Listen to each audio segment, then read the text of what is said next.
Welcome back to my channel. This is MS Journey and we are back sa ating pamamasyal sa Banff National Park. This time, papasok na talaga tayo sa Banff National Park. And dito tayo sa may entrance ng Banff National Park. So, kung pupunta tayo at mamamasyal sa Banff, kailangan nating pumasok dito and kailangan tayong magbayad ng parking pass para lahat ng mga parks, lakes, mga pasyalan sa Banff is pwede nating mapasyalan, and kahit saan na tayo mag-park, ito na yung bayad natin. Wala na tayong entrance per person and we can enjoy all the places na pwedeng pasyalan dito sa Banff National Park. So, nagbayad lang tayo ng $21 and we can enjoy all the places in Banff. So, yan, pumapasok na tayo, nakabayad na tayo. And this parking pass, you can enjoy it for 24 hours. So, kung uuwi ka on that day and babalik ka uli sa next day, you can still use the same pass at hindi ka na dito papasok. Doon ka sa kabilang way papasok. And pag nag-park ka, ilagay mo lang sa harap ng sasakyan mo para makikita nila na nakabayad ka ng parking. So, let's continue to enjoy the view along the way. Ako nga pala ang inyong ka-travel buddy, Miss Journey, and taga Toronto, Canada tayo, pero pumasyal tayo sa Alberta, Canada para ma-enjoy ang mga magagandang places doon. And we have to take flight from Toronto to Calgary to visit the place, and pinuntahan natin ang ating relatives doon and kasama natin sila sa ating pamamasyal. Kasama ko ang aking asawa na pumunta doon, and we are enjoying Banff kasi ang ganda ng mga tanawin na makikita. Tingnan nyo naman ang ating nakikita sa ating pagdadrive ngayon. We are enjoying the beautiful view of the mountains, yung mga green na mga puno na nasa daan. And talaga naman ang ganda ng Banff. It's our first time to visit this beautiful place. Para kami makapunta sa Calgary, plane kami pumunta doon and it took us 4 hours para makarating doon. Pero pwede mo rin naman siyang i-long drive. Based on the Google Maps, it would take you 33 hours to travel. Hindi pa kasama yon yung pahinga mo at time para kumain. So, ang laki-laki nga talaga naman ng Canada.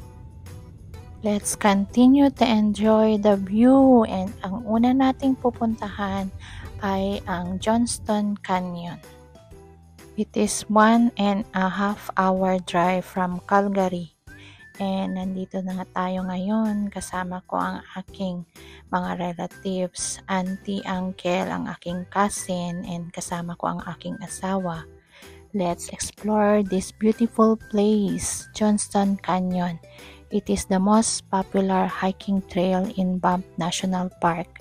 It offers an exciting hiking adventure, and it is a must-visit destination for those looking for experience, looking for waterfalls, dramatic canyon landscape, and a good hiking adventure.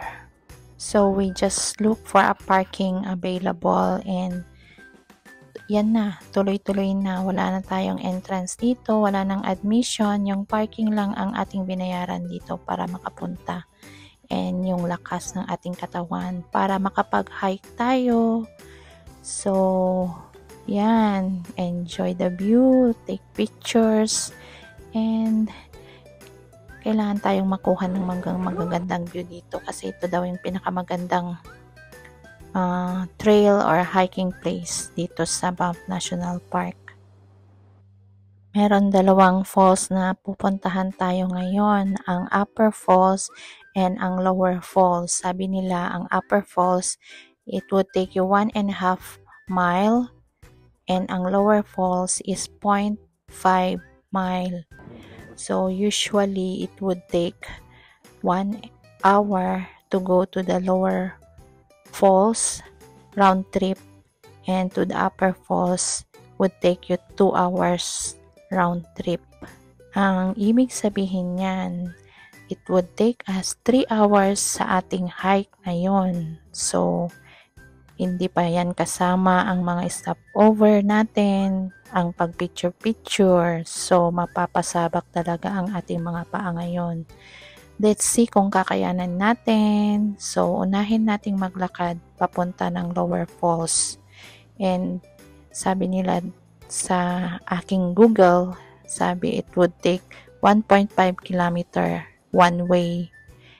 So, meaning it would be 2.4 kilometer one way. So, yan. Start na tayong maglakad para makalayo tayo at mapuntahan natin ang lower falls. It is the first major waterfall and there's a chance to explore a cave near the falls. So, lakad-lakad lang tayo para makarating tayo sa dulo. And habang lumalayo tayo dito, nakikita natin ang mga magagandang view around and papunta doon sa falls. So kung makikita ninyo, ang ganda rin nung trail na ginawa dito. Very safe kasi mayroong mga ginawang lakaran at hindi mahirap maglakad, hindi yung bato-bato, but then meron talagang designated na lakaran papunta doon. Tingnan nyo naman, kahit kabundukan, ginawa talaga nilang maayos yung lakaran papunta doon sa mga falls na ito. Tingnan nyo, very safe talaga, kaya kahit mga bata or kahit mga seniors, marami akong nakita, meron pang mga buntis na naglalakad papunta doon.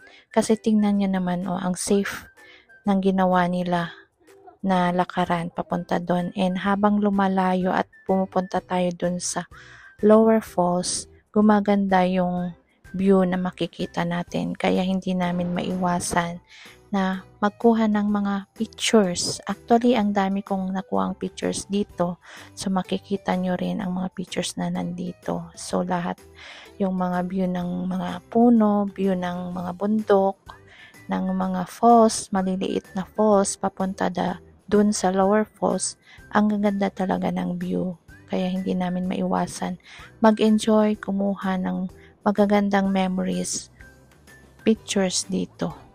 Kung pupunta para kayo dito sa falls na ito, kailangan maaga kayo.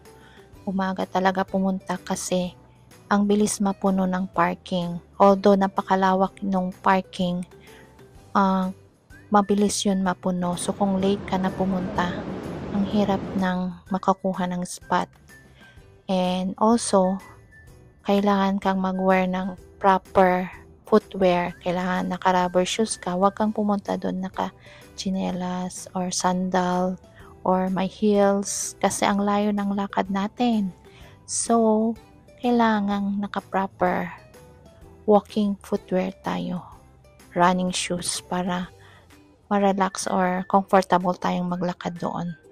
So, kung nakikita nyo naman, ang ganda-ganda ng mga view natin. And I think malapit naman na tayo sa ating puntahan na falls. So, if makikita nyo sa background, nandyan na yung falls na pupuntahan natin, ang dulo ng lower falls. So, meron lang tayong mga pila para makapunta dun sa cave kasi lahat gustong pumunta doon sa cave na yan. So, yun ang destination ng lower falls na puntahan natin.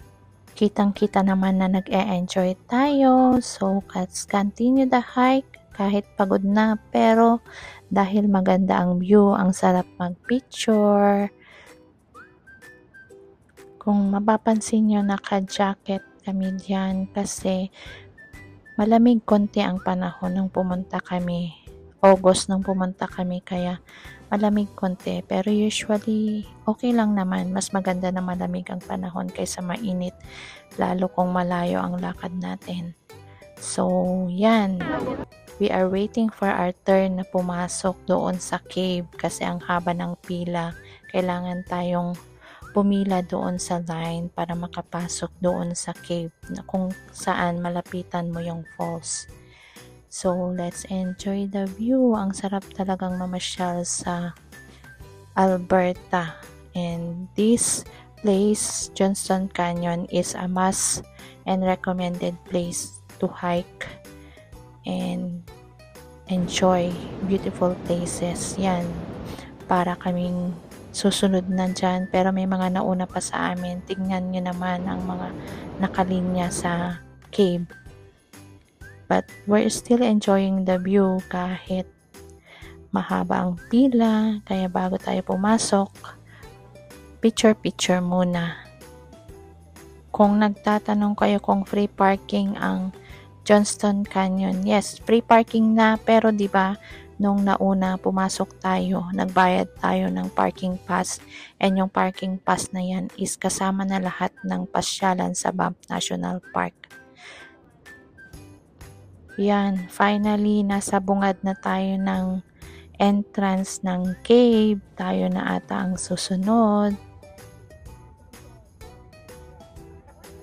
Nagkatuwaan pa bago kami pumasok. And now it's our turn. Let's go inside the cave para malapitan natin yung lower falls na nandyan. Let's enjoy the view. Ang aking mga auntie, uncle, and cousin, lagi silang pumupunta dito kasi taga Calgary sila. Pero tayo ngayon lang pumunta after we have been here for 13 years in Canada. And ang ganda-ganda nga naman talaga. And it's worth yung lakad natin kasi ito nalapitan natin. 1 hour ang walk natin and 1 hour back. Pero ang ganda nga naman, sulit din naman ang ating pagod sa ating paglalakad. Thank you again for watching. If you like my video, please like, share, and subscribe. And if you wanna follow my channel, please click the bell button para masundan nyo ako sa aking susunod na video.